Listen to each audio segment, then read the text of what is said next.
In the last podcast episode, number 170, where I dug into the 5 different ways that you could use reinforcement in training, I mentioned that we did something called layered shaping, and I found it difficult to even put a name to what we do.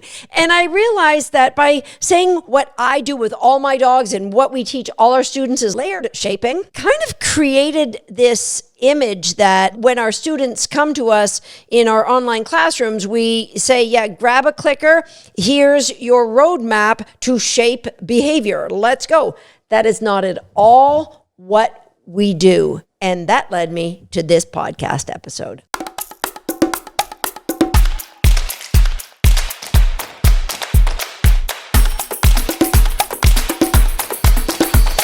Hi, I'm Susan Garrett. Welcome to Shape by Dog. Let me first establish that the vast majority of people who join our online classes come to us because they want to stop behavior in their dog. Maybe they want to stop chasing, car chasing, cat chasing. We've had somebody who wanted to stop shadow chasing. Maybe they want to stop their puppy who has grown to be 9 months old and is still nipping, or they want to stop barking or leash reactivity or attacking power tools like the vacuum or the leash blower, or it grows from there. A lot of these behaviors could be potentially fatal, but at the very least a nuisance. Like, I want to stop my dog from ignoring me. I want to stop my dog from running off with items. I want to stop my dog from escaping from the backyard. So 70% or more of the students who join our online classes are just like anybody else's students. They want it to stop. Now, people might have this idea that because I excel at dog sports, that people join our programs because they want to do dog sports. And that just isn't the way it is. So in the last podcast, I said that we don't teach luring. We don't use food luring to get behavior. I'm hoping it created or stimulated some thinking. I am going to share what I do. And this is the first of many episodes that's going to eventually lead you to the place that where we are at and why we don't use luring in the shaping. But first, I think it's really important that you understand what our goals are for our students when they come into our online program. And this is exactly the same as the goals I have for my puppies or my dogs when they come into my home as youngsters or as rescue dogs, whatever the case may be. So there's 4 elements that we aim to achieve with anybody that comes into our online programs. I'm going to briefly go over, name them, and then I'm going to do a little bit more of a deep dive. Number 1, we want to grow confidence, both in the dog and in their human. Number 2, we want to minimize conflicts between the dog and their owner. Ideally, eliminate them, but recognizing that we're all human. That might not be possible. Number 3, we want to maximize the reinforcement that that dog gets from their human or other humans in their household. And number 4, we want to minimize or ideally eliminate non-contingent reinforcement that the dog might get from their environment. Okay, so grow confidence, minimize conflicts, grow reinforcement received from their owner, and minimize any non-contingent reinforcement earned from the environment. All right? So what does all of that mean? If you're a listener of this podcast, you have heard me speak about our 5C pyramid. And it isn't just a really cool little thing that I put together because everything starts with C. It really highlights the best way to train a dog. And it comes together with those 4 elements. So the 5C pyramid, number 1 at the bottom layer, we're growing connection with the dog. And that connection comes through growing confidence. We grow trust from the dog, we grow connection, and we develop a deeper relationship. So the 5 C's, connection, then clarity, then confidence. Next is challenge, and the top of the pyramid is complexity, adding complexity of behavior to the dog in your training. And so with that pyramid in mind, we want to grow that dog's confidence, and we do it first by creating positive CERs, positive conditioned emotional response in everything that we do, that we want to do with that dog. I'm going to share with you two great quotes. They both are related to confidence. And the first one comes from BJ Fogg, who is the author of, I think, my favorite book of 2022 by the name of Tiny Habits. In that book, he says, we change best when we feel good, not when we feel bad. Now, he was talking about us humans, but I think that's true for dogs as well. So the first things our students do in our programs is we are helping to create conditioned emotional responses, helping to grow that confidence, helping to grow that connection, helping to grow the trust in the relationship by conditioning things in that dog's environment. So before we ever get to shaping anything, and by the way, when our students are shaping, they don't even realize that they're shaping, unless, of course, they're listeners to this podcast. And now the jig's up, Susan. And so we want to have that dog be in a, yeah, what are we going to do? This is fun. I like this. And that might start as in our Homeschool the Dog program. The very first game we teach is something called treat diving, where we give them a cue. We're conditioning a word, a positive emotional response to this word. This word happens, and then magically food falls in front of you. We are conditioning everything from a collar, from your touch, from the words that we're going to use. We're creating this environment where the dog's going, well, this is good. I kind of feel good about this. It allows us to do more with that dog, because my second quote that I want to share with you is from actually a horse person. She wrote the book Connection Training. It's a reinforcement-based horse training program. Rachel Bedingfield said this quote, and it is, behavior doesn't happen in an unemotional vacuum. And so let's be very intentional about the emotions we create for our dogs before we ever dive into that thing called reinforcement-based dog training. Okay, so that's what the first part of growing confidence is all about. And it's ongoing. It isn't like, yeah, we've done that, we're going to go on for more training. No, this is all part of the training, these 4 elements. So we're growing confidence. We've established how we do that initially through conditioning. Now we want to minimize conflicts. What do I mean by that? Now, conflicts happen every day between dogs and owners, and they're highlighted by phrases like, what did you do? No, get off. You stop that. Bring that. What do you got? You come back here with that. All of those are ways that you will know you're having a conflict with your dog. And so our goal in our training is to design your environment with your dog in a way that minimizes, ideally eliminates, any kind of conflict that may happen between you and your dog while we're growing that confidence and growing that relationship. Okay, and so how does that happen? That the reinforcement that we're going to give your dog comes through you. Now, what does that mean? So right now, you know that there's things that your dog just loves: food, toys, activities. What our program does is make sure that all of the food, toys, and activities get funneled through you. This will become more clear to you a little later in the podcast when I'm sharing the absolute structure of how I train my dogs and how I train our students' dogs. So we want to maximize all of the reinforcement that comes through you, and we want to minimize non-contingent reinforcement that the dog's getting in the environment. Now, what does that mean, Susan? Well, non-contingent means they just grab it. Oh yeah, there's cookies on the floor. Woohoo, I'm getting that. Oh, look, there's a squirrel in the backyard. I'm getting that too. Oh yeah, look, I think I want this. There's a ball there. Let's play that ball. I want to play with the ball. Now, it could be the dog is barking through a window. It could be, it's all the places that the dog is getting reinforcement that isn't associated with you. Some of it may be great. Some of it maybe not so great. Now, does this mean that my dogs have no reinforcement in their life unless it's about me? That kind of sounds like some sort of sick, twisted psychopath, right? No. Right now, while I'm recording this podcast, my puppy, I can hear downstairs squeaking a squeaker over and over and over again.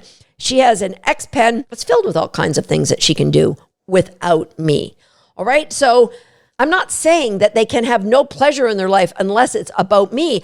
I'm saying you are aware, you are intentional about that reinforcement. And ideally, the most important reinforcement in your dog's life comes to them in the form of permission from you. Now, I've talked a lot about permission on this podcast. I would strongly recommend you go to podcast number 11, where I talk about the power of permission and how it could be making such a massive difference in you and in your relationship with your dog. So when we have those 4 elements in place, our goal of the training program is to turn any sort of distractions that you are wanting to stop right now into white noise for your dog. Your dog likes to chase wildlife. That's white noise. And eventually it becomes white noise. And here is how we do it. First thing that we focus on is establishing value. And remember I said food, toys, activities? Well, we're going to get down to the nitty gritty and what toys, what food, name them. On a scale of 1 to 10, how do they rank? Oh, my dog likes all food. I bet you if I gave them a dried kibble and a piece of steak, they'd go for that steak. You've got to know the value. When you get down to activities, and there's an entire podcast about this. It's podcast episode number 90, where you can go through this whole process. Now, food, toys, activities. Activities. There's 2 categories of activities. Those that are great for our dog, and we'd love to be able to build those into our training, and those that are not healthy for our dog. So let's say you say, Susan, my dog loves chasing cars. Yeah, we're not going to use that as a reinforcement to get better behavior. All right, but if he loves chasing cars, I bet he'd love other things, like maybe chasing a flirt pole. We can use that as a form of reinforcement in the training. So we want to identify, that's the first layer, is establishing the value and start growing that value through you, which leads us to the second thing I'm doing with my dogs and our students, and that is earn the value, where our dogs can do simple things to earn rewards. I told you about treat diving. They basically have to do nothing. In episode number 44, I shared with you a training progression chart. That is probably one of the most important documents that I could ever share with you. It helps you to see when you should be adding complexity. Remember in the 5C pyramid, I said complexity is added long after we get connection, clarity, and confidence.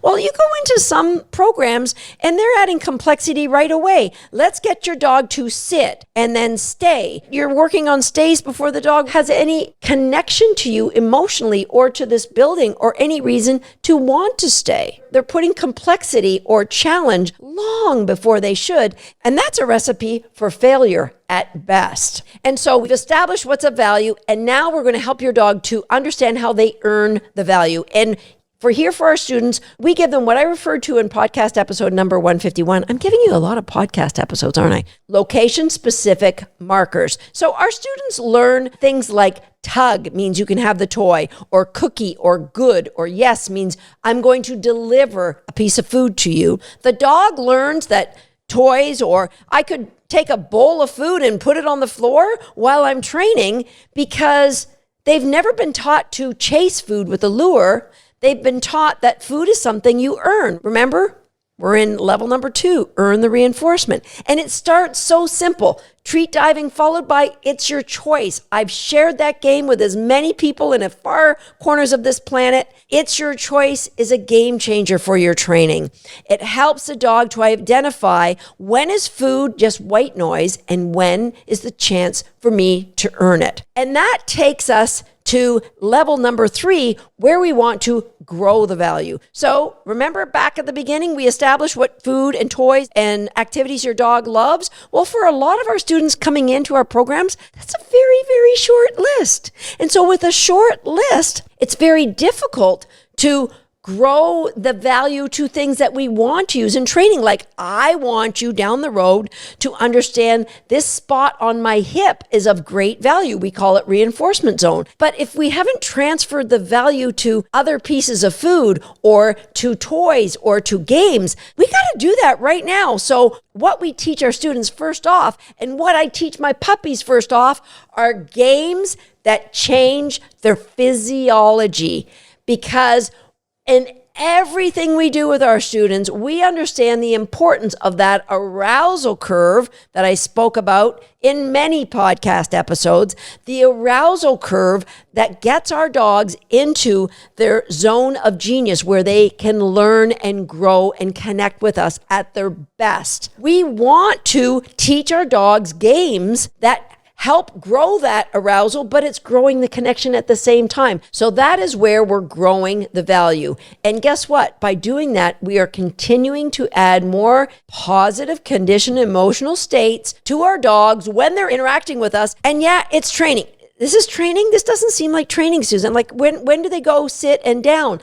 This is training. This is training that helps create the change of not chasing wildlife and not chasing cats and not biting you and not chasing dogs while the dog is feeling good, because change happens best when it feels good, right? Now, we've grown that value, more food, more toys, more activities. Now we're going to transfer the value. And this is the stage where our students are actually doing some shaping, but they may not quite realize it. So transferring the value to things, like I said, positions, a position of lying on your side and being completely at ease while we're going to trim your nails. Positions, like I mentioned, walking beside me on a loose leash. Positions like targeting different parts of your body that help transfer value in a way that makes you want to do that. Transferring value to locations like a crate or a dog bed that the dog wants to stay there. Remember, we want to minimize conflict. We want the dog to be empowered by choice in every step of the training. And it may not sound like this kind of sounds like pie in the sky, but I've been doing it this way for more than 20 years, and I've been teaching it this way online for more than 12 years. It isn't pie in the sky. It's effective, and it works for dog training problems you wouldn't imagine games and conditioning a dog feeling good could ever work for. Now we've transferred the value, and guess what we're adding now? Testing the value. This is where we add challenge. Remember when you went to your third class in obedience school where they said, now we're going to teach stay or come, pop? No, we don't add challenge until we have all of those other layers ahead.